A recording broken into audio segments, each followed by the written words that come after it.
इस वीडियो में आप सबको प्रैक्टिकल यानी रसायन विज्ञान प्रयोगात्मक संबंधी कुछ चीज़ें बताई जाएंगी। यानी कैसे आप विश्लेषण करेंगे, विश्लेषण करने का तरीका क्या है। तो इंटरमीडिएट में इस समय प्रायोगिक में दो तरह का मूल्यांकन होता है। एक बाह्य परीक्षक के द्वारा, एक आंतरिक मूल्यांकन है। बाह्य परीक्षक का जो मूल्यांकन है वो 15 नंबर का है, 15 अंक का, और आंतरिक मूल्यांकन भी 15 अंक का है। बाह्य मूल्यांकन में 3 प्रयोग आपको करने होते हैं। एक गुणात्मक विश्लेषण, जिसमें लवण विश्लेषण इस समय है। एक लवण आपको दिया जाएगा और उस लवण में अम्लीय और क्षारीय मूलकों की पहचान करनी रहेगी। एक आयतनात्मक विश्लेषण है।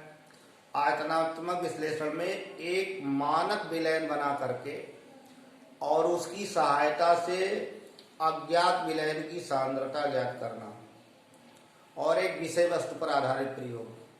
तो एक गुणात्मक विश्लेषण है, एक आयतनात्मक विश्लेषण और एक विषय वस्तु पर आधारित प्रयोग है। गुणात्मक विश्लेषण यानी गुणों के आधार पर पहचान करना। ये क्वालिटेटिव एनालिसिस है, क्वालिटी के आधार पर पहचान करना, जिसमें लवण आपको दिया जाएगा, लवण की पहचान करेंगे। गुणात्मक विश्लेषण में लवण में एक अम्लीय एक क्षारीय मूलक खोजने होते हैं। तो अपने जो कोर्स में निर्धारित अम्लीय और क्षारीय मूलक है, पहले उसको देख लिया जाए कि कौन कौन से अम्लीय मूलक और क्षारीय मूलक है। और ये जानो कि लवण क्या है। तो लवण अम्ल क्षार के उदासीनीकरण से बने होते हैं। लवण तो कई तरह के हैं, लेकिन सरल लवण की बात हो रही है यहाँ, सिंपल साल्ट, जो एसिड बेस के न्यूट्रलाइजेशन से बनते हैं। अम्ल और क्षार के उदासीनीकरण से सरल लवण बनते हैं, सिंपल लवण बनते हैं। तो सरल लवण में एक अम्लीय मूलक, एक क्षारीय मूलक। तो जो लवण का ऋणायन है, एनायन है, वो अम्ल से आता है। जो धनायन है वो क्षार से आता है।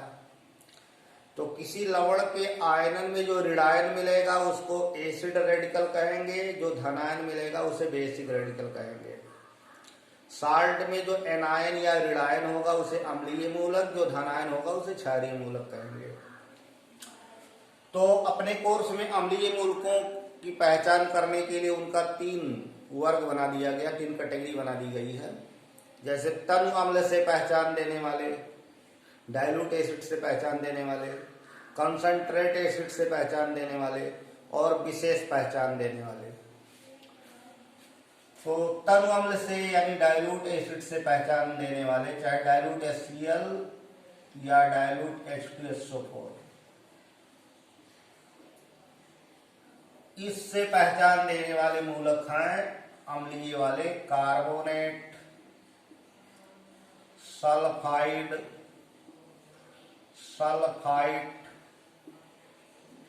Acetate, nitrite. ये तनु अम्ल से पहचान देने वाले हैं। कार्बोनेट, सल्फाइड,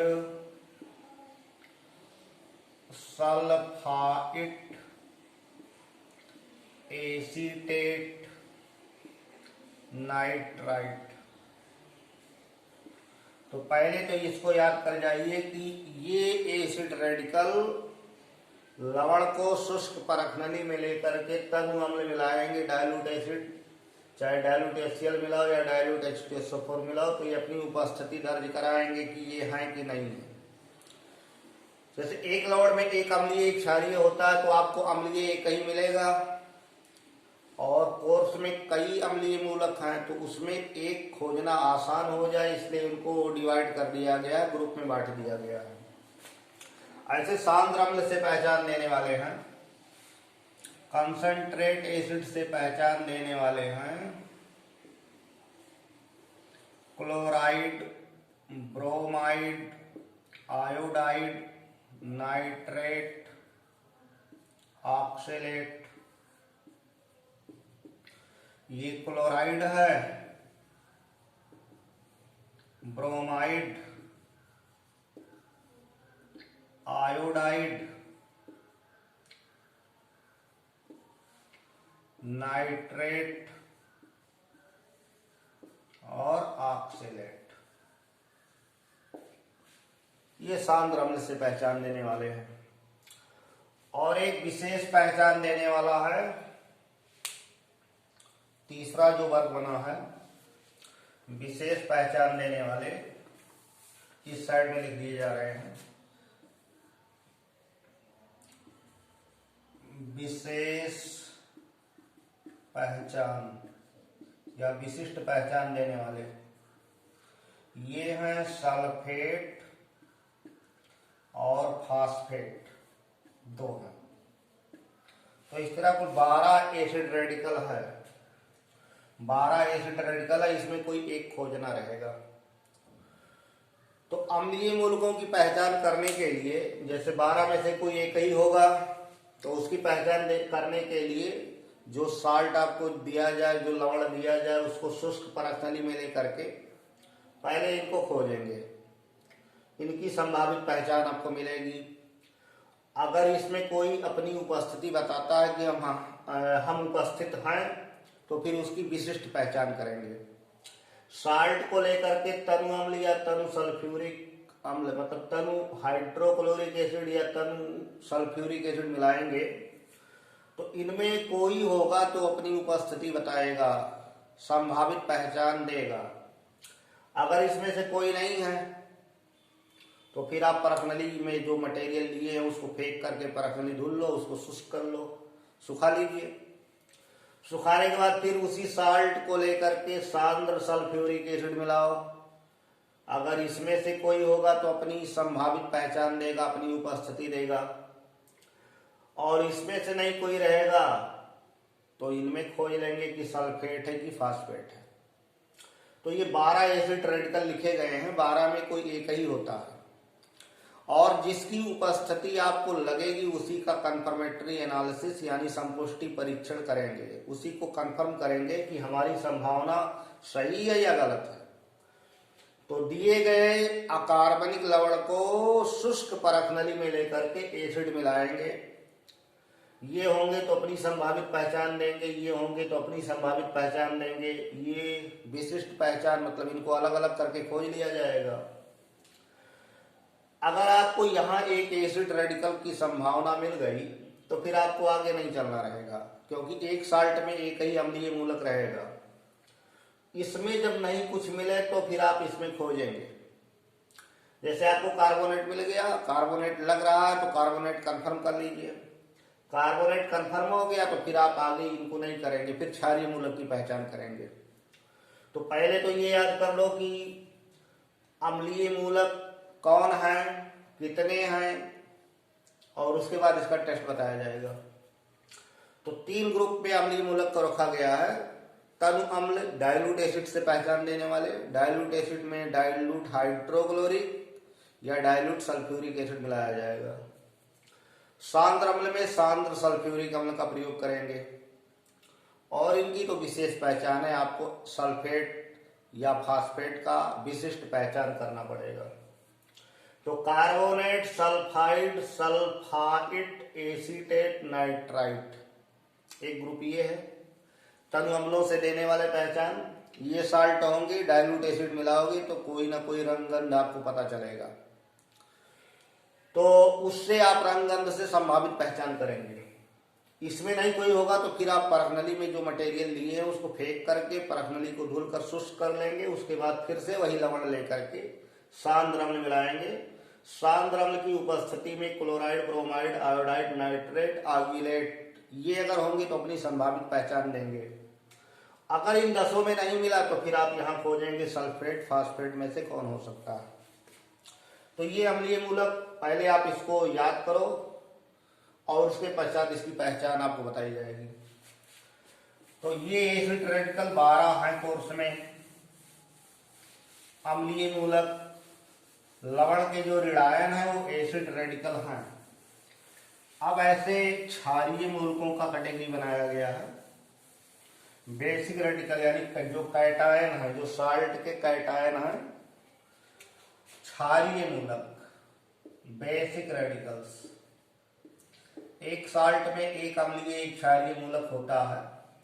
तो जो क्षारीय मूलक कोर्स में है तो इसका एक ग्रुप बना, जीरो ग्रुप, शून्य समूह, और शून्य समूह में एक मूलक है अमोनियम, और इसका वर्ग अभिकर्मक है ग्रुप रिएजेंट NaOH है। यानी जब भी आपको अमोनियम की पहचान करनी हो शून्य वर्ग की तो साल्ट लेकर NaOH मिलाएंगे। NaOH का तन विलयन, डाइल्यूट सॉल्यूशन, और हल्का गर्म करके सूंघेंगे तो ये अगर होगा तो अमोनिया गैस की गंध देता है। तो शून्य वर्ग का अभिकर्मक NaOH है और शून्य वर्ग का रेडिकल अमोनियम है। तो पहला जो बेसिक रेडिकल है, यानी जो पहले आप खोजेंगे क्षारीय मूलकों में, उस शून्य वर्ग को ही खोजेंगे, सिस्टमेटिक खोजा जाता है। तो शून्य को लेकर के 6 वर्ग, मतलब 6 और हैं, यानी शून्य को लेकर कुल 7 वर्ग क्षारीय मूलकों के बनाए गए हैं, और सब वर्गों का अपना एक ग्रुप रिएजेंट है, वर्ग अभिकर्मक है, और वर्ग अभिकर्मक के द्वारा ही खोजा जाएगा कि कौन सा वर्ग है, और उस वर्ग से जो अवक्षेप मिलेगा उससे मूलकों का पहचान किया जाता है। तो क्षारीय में जब शुरू करेंगे तो साल्ट को लेकर के शून्य वर्ग का रिएजेंट मिलाएंगे, तो फिर ये अपनी उपस्थिति दर्ज कराएंगे, अगर होंगे तो बताएंगे। तो पहले तो याद करो कि शून्य वर्ग में अमोनियम मूलक है और वर्ग अभिकर्मक NaOH है, ग्रुप रिएजेंट NaOH है, सोडियम हाइड्रोक्साइड का तन विलयन, ये इसका वर्ग अभिकर्मक है। इसके बाद प्रथम वर्ग बनाया गया, फर्स्ट ग्रुप। फर्स्ट ग्रुप में पहले 3 मूलक थे, इस समय कोर्स में केवल एक ही है, लेड, Pb2+ आयन, ये रेडिकल है,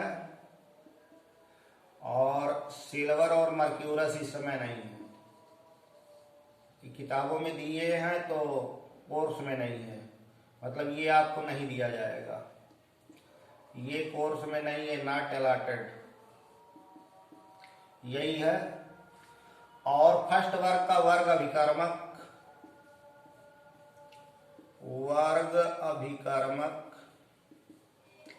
डाइल्यूट HCl है।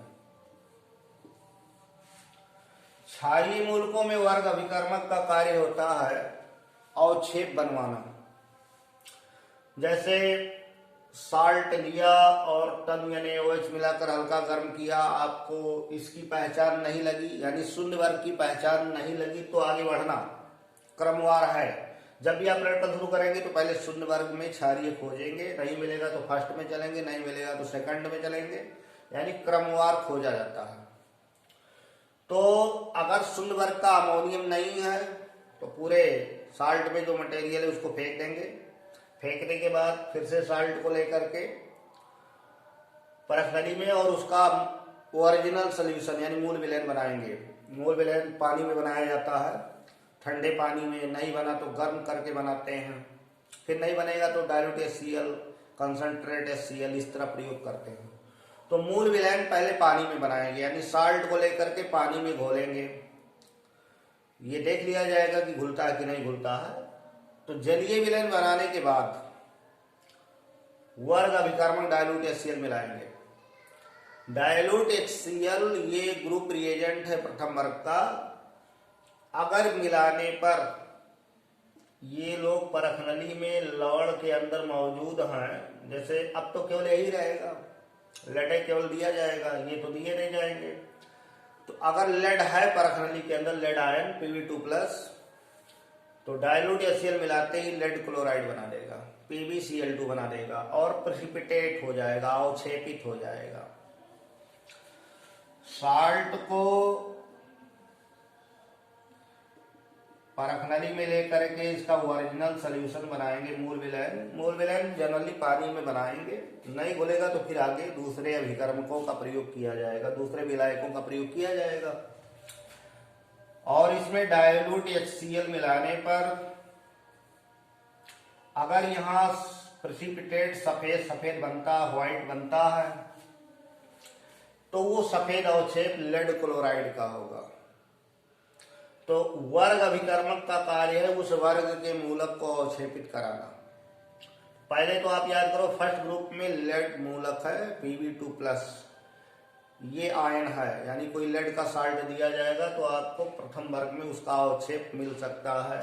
डायल्यूट HCl मिलाने पर लेड क्लोराइड के रूप में अवक्षेपित हो सकता है। नहीं अवक्षेपित हुआ तो फिर आप आगे बढ़ लेंगे, सेकंड ग्रुप में चले जाएंगे, और अवक्षेपित हो गया, डायल्यूट HCl मिलाने पर अवक्षेप आपको मिल गया, तो अवक्षेप को छान करके फिर पहचान करेंगे लेड का कि Pb2+ आयन सही है कि गलत किसी का अवक्षेप आ गया है, वो कंफर्मेटरी एनालिसिस है। तो वर्ग रिएजेंटों का कार्य है उस वर्ग के मूलक को अवक्षेपित कराना, और वही रिएजेंट होगा जिसका एनायन, जिसका ऋणायन बेसिक रेडिकल के साथ मिल करके अवक्षेपित हो जाए, अवक्षेप बन जाए। अवक्षेपण की क्रियाओं में बताया गया कि अवक्षेपण तभी होता है जब आयनों के सांद्रताओं का आयनिक गुणनफल उसके विलेयता गुणनफल से ज्यादा हो जाता है। इसीलिए जब अवक्षेप बनने लगे तो जिसको मिलाने से अवक्षेप बन रहा है उसको ज्यादा मिलाना चाहिए। जैसे डायल्यूट HCl मिलाया, हल्का सा सफेदी आया, तो हल्की सी सफेदी आई तो आप डायल्यूट HCl ज्यादा मिला दो। डायल्यूट HCl ज्यादा मिलाने से ये होगा कि क्लोराइड आयनों की सांद्रता बढ़ जाएगी। क्लोराइड आयनों की सांद्रता बढ़ जाएगी तो लेड आयन और क्लोराइड आयन दोनों आयनों की सांद्रताओं का जो आयनिक गुणनफल है वो लेड क्लोराइड के विलेयता गुणनफल से ज्यादा हो जाएगा और उसका अवक्षेपण हो जाएगा, उसका प्रेसिपिटेशन हो जाएगा। तो यहां आपको ये याद करना कि क्षारीय में प्रथम वर्ग में Pb2+ है, केवल लेड है इस समय, नहीं तो लेड, सिल्वर, मर्क्यूरस ये तीनों रखे गए थे। डायल्यूट HCl मिलाने पर ये होता तो लेड क्लोराइड बनाता, ये होता तो सिल्वर क्लोराइड ये बनाता, मर्क्यूरस क्लोराइड, और तीनों सफेद होते हैं। तो फिर आपको आगे पता लगाना पड़ता कि वो सफेद अवक्षेप किसका है। अब तो आसान है कि अगर सफेद अवक्षेप आया तो लेड का ही हो सकता है, क्योंकि लेड ही का दिया जाएगा, बाकी का नहीं दिया जाएगा, तो केवल लेड आयन है। अब आगे क्षारीय मूलकों में जो सेकंड ग्रुप बनाए हैं, सेकंड ग्रुप, सेकंड में ए और बी दो ग्रुप बनाए हैं, मतलब दो उपवर्ग है ए और बी। तो पहले तो इसमें 9 मूलक थे, कुल ए और बी मिला करके कुल 9 रेडिकल थे। इस समय इंटरमीडिएट के कोर्स में बहुत ही शार्ट कर दिया गया है, और सेकंड ए में केवल रह गए हैं लेड और कापर, लेड और कापर, और सेकंड बी में आर्सेनिक है, ये रह गया है। तो लेड, कापर, आर्सेनिक 3 ही रेडिकल रह गए। अब देखो, लेड को यहां और यहां 2 जगह रखा गया है, प्रथम वर्ग में भी लेड दिख रहा है, सेकंड में भी दिख रहा है। तो उसका कारण ये है कि कभी कभी विलयन बनाते हैं, मान लो ठंडे पानी में साल्ट नहीं घुला और उसको गर्म करना पड़ा, गर्म करने पर घोला गया, तो लेड होते हुए भी HCl मिलाने पर अवक्षेपित नहीं होता, क्योंकि लेड क्लोराइड जो बनेगा वो गर्म पानी में घुलनशील होता है।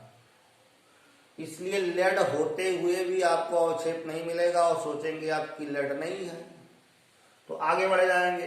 तो लेड को निकालने के लिए सेकंड में भी रख दिया गया है, और सेकंड का जो अभिकर्मक है, सेकंड का वर्ग अभिकर्मक है डायल्यूट HCl की उपस्थिति में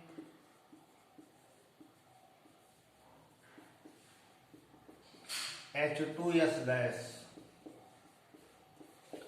अभिकर्मक H2S है, यानी सेकंड वर्ग वाले सल्फाइड के रूप में अवक्षेप बनाएंगे। यहां ये PbS बनाएगा, ये CuS बनाएगा, ये AH2S3 बनाएगा। द्वितीय वर्ग के मूलक सल्फाइडों के रूप में अवक्षेपित होते हैं, सेकंड वर्ग के जो रेडिकल्स हैं वो सल्फाइड के रूप में अवक्षेपित होते हैं। अब HCl का क्या कार्य है? तो HCl समायन प्रभाव पैदा करता है, HCl कॉमन आयन इफेक्ट पैदा करता है। HCl की उपस्थिति में H2S के वियोजन की मात्रा घट जाती है। और ऐसा हम चाहते इसलिए हैं क्योंकि जब वियोजन की मात्रा घट जाएगी, H2S कम वियोजित होगा, ये सल्फाइड आयन कम मिलेंगे, और सल्फाइड आयन कम मिलेंगे तो केवल सेकंड वर्ग के सल्फाइडों का ही अवक्षेपण होगा। अगर HCl नहीं रहेगा तो चतुर्थ वर्ग का भी जो रेडिकल है वो भी सल्फाइड के रूप में अवक्षेपित हो जाता है। तो HCl का कार्य है समायन पैदा करना, जिसके नाते हाइड्रोजन सल्फाइड कम वियोजित हो, कम आयनित हो और केवल सेकंड वर्ग के ही मूलक अवक्षेप बनावें, उच्च वर्ग के मूलक का अवक्षेपण ना हो। तो आप याद करो कि सेकंड ग्रुप में इस समय कोर्स में केवल 3 ही मूलक हैं, Pb2+, Cu2+, AS3+। Pb2+, Cu2+ ये दोनों सेकंड ए में हैं और आर्सेनिक 3+ ये सेकंड बी में है। रिएजेंट HCl की उपस्थिति में H2S है। HCl मिला करके H2S पास करेंगे। वैसे जब आप फर्स्ट में नहीं पाएंगे तो HCl मिलाए ही रहेंगे और H2S पास कर लेंगे। तो HCl की उपस्थिति हो गई। HCl की उपस्थिति में H2S गैस पास करने पर सेकंड वर्ग के रेडिकल सल्फाइड के रूप में अवक्षेपित होंगे। अब जब सेकंड का अवक्षेप मिलेगा तब फिर आप पता लगाएंगे कि सेकंड का ए है कि सेकंड का बी है। तो सेकंड के रेडिकल्स क्या हैं और वर्ग अभिकर्मक क्या है, पहले इतना याद करिए, फिर और आगे की चीजें बताई जाएंगी। तो सेकंड में Pb2+, Cu2+, AS3+ और इस वर्ग का वर्ग अभिकर्मक HCl की उपस्थिति में H2S गैस है। इस वीडियो में इतना, शेष आगे की वीडियो में देखा जाएगा। धन्यवाद।